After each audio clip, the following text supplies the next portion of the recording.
sobat, kembali lagi di channel Juara Donghua. Kali ini kita akan melanjutkan lagi alur cerita Battlethrough The Heavens chapter terbaru. Sebelum kita ke alur ceritanya, yuk siapkan kopi play sobat, agar kita enjoy dalam mendengarkan episode kali ini. Oke, tanpa berlama-lama langsung saja kita ke alurnya.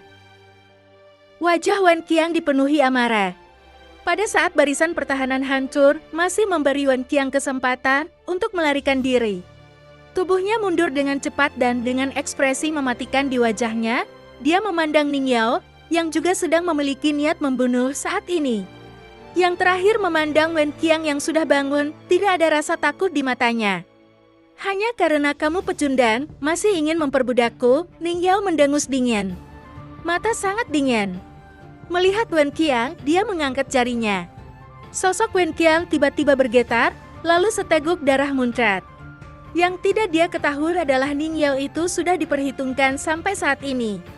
Pedang terbang beracun melayang di belakangnya saat Wen Qiang marah.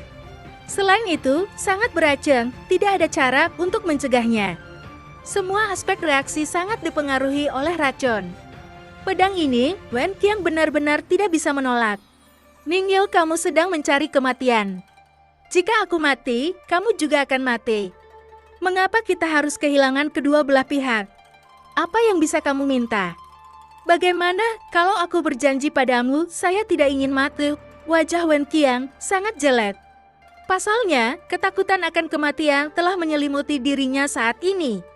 Matanya merah dan dia tampak seperti hendak menangis.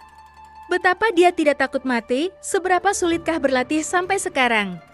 Untuk dapat menerobos keabadian Kaisar harus mengandalkan darah para jenius yang tak terhitung jumlahnya untuk mencapai titik ini.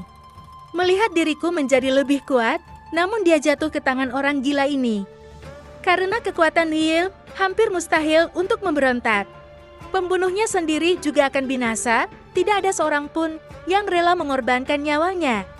Wen Qiang tidak dapat memahaminya apapun yang terjadi. Mengapa Ning Yao tiba-tiba memberontak? Padahal dia yang utama, setidaknya saya tidak menyinggung Ning Yao dalam perjalanan. Namun saat ini, dia tiba-tiba mengambil tindakan untuk membunuhnya. Wen Qiang memuntahkan seteguk darah hijau, bahkan darahnya muncrat. Semuanya tampaknya sangat korosif, dia sendiri diracun, lalu keracunannya kini lebih dalam. Sosok Wen Qiang menjadi sangat mengejutkan, suhu tubuh meningkat dengan cepat. Tapi Wen Qiang merasa seluruh tubuhnya dingin, ini seperti jatuh ke dalam gua es berusia 1000 tahun. Tolong aku berjanji padamu segalanya. Setelah perjalanan ini, saya akan menemukan cara untuk menghilangkan tanda budak untuk Anda. Mengapa repot-repot jika kamu mati dan aku mati? Wen Qiang menggelengkan kepalanya. Sudah mulai turun vitalitas dalam dirinya, kemudian dengan cepat hilang. Sosok Ning Yao bergerak menyapu di depan Wen Qiang. Jangkau dan jelajahi, dia baru saja meraih leher Wen Qiang. Kalian orang-orang pengkhianat, pergilah ke neraka, dan katakan itu, Ning Yao mendengus dingin. Dia bertekad untuk membunuh. 5 jari terjepit dengan kuat, kemudian dia mendengar suara klik dari leher Wen Qiang. Wen Qiang juga berada di saat-saat terakhir, mengaktifkan tanda budak di leher Ning Yao, ingin membunuh Ning Yao. Ning Yao kesakitan dan segera merasakan panas yang membakar dari lehernya. Itu membuat nafas di tubuhnya menjadi maniak. Kekuatan segel budak berada di luar imajinasi Ning Yao, menyebar dengan sangat cepat. Aura maniak terpancar dari Ning Yao, sepertinya itu akan meledak setelah beberapa tarikan napas. Ning Yao yang kesakitan menampar bekas budak di lehernya. Segera tidak berani mengabaikan pedang terbang di tangan. Angkat tangan Anda dan geser, potong saja kepala Wen Qiang. Pedangnya tidak berhenti, lanjutkan memotong tubuh Wen Qiang menjadi beberapa bagian, tapi ini tidak cukup untuk membunuh seorang kaisar abadi. Ning Yao mengetahui hal ini dengan sangat baik, tubuhnya harus dihancurkan sepenuhnya untuk dibasmi. Lalu Ning Yao mengangkat tangannya dan melambai. Sebotol racun hitam ditaburkan di tubuh Wen Qiang yang rusak. Racun hitam muncul dalam asap hitam, racunnya sangat kuat.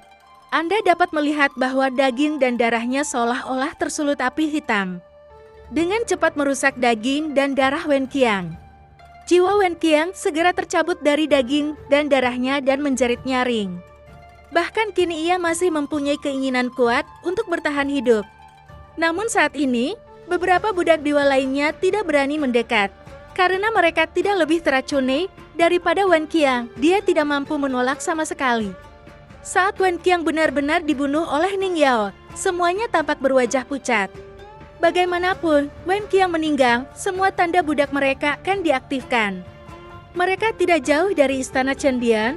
Jika meledak, cukup untuk meledakkan istana Chen hingga sia-sia. Pada saat yang sama, di istana Chen, Tuan Istana Chen berbaring di dalamnya. Darah di wajah perlahan kembali, kelopak mata bergerak sedikit. Sepertinya itu akan terbuka kapan saja. Kegelisahan Ning Yao menjadi semakin intens. Dia masih mencoba yang terbaik untuk menekan kehancuran dirinya. Tapi Ning Yao menyadari bahwa hal itu memang mustahil untuk ditekan. Buka saja mulutmu sebelum meledakkan dirimu. Tiba-tiba kekuatan hisap yang kuat muncul dan menelan jiwa Wen Qiang, membuat aura Ning Yao semakin ganas. Tidak tahu kenapa, perasaan ini membuat Ning Yao merasa sangat bersemangat. Di mata ketakutan masing-masing, Ning Yao tertawa gila dan tidak biasa. Kalian semua harus mati. Sebelum penghancuran diri, hal itu tampaknya memberinya kesenangan yang belum pernah terjadi sebelumnya. Buat dia gila secara emosional. Saat ini, ada suara gemuruh di istana Chen. Bajingan mana yang berani membuat keributan di istana Chen-ku? Sesosok keluar dari istana Chen. Sosok ini adalah penguasa istana Chen. Yang terakhir tampak bangga, berdirilah dengan tangan di belakang punggung. Sebuah ledakan terjadi. Beberapa budak dewa selain Ning Yao adalah orang pertama yang tidak bisa bertahan. Tiba-tiba meledak, kekuatan penghancuran diri yang abadi sudah cukup untuk menghancurkan dunia.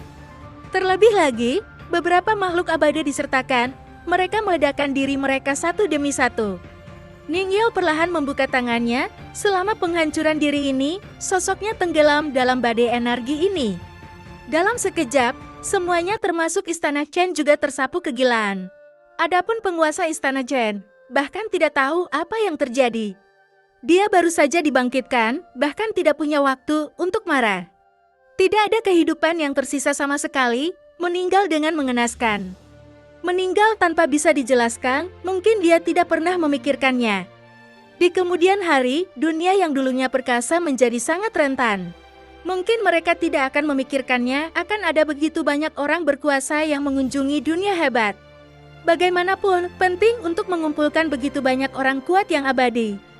Hampir tidak mungkin, ledakan yang belum pernah terjadi sebelumnya ini melanda tempat ini dengan gila-gilaan. Pada saat ledakan, kabut beracun yang tak terhitung jumlahnya menyusut dengan cepat, kemudian semuanya terhempas oleh ledakan tersebut. Awalnya pegunungan terus-menerus penuh dengan segala jenis racun, ular, dan kalajengking. Semuanya berubah menjadi abu saat ini.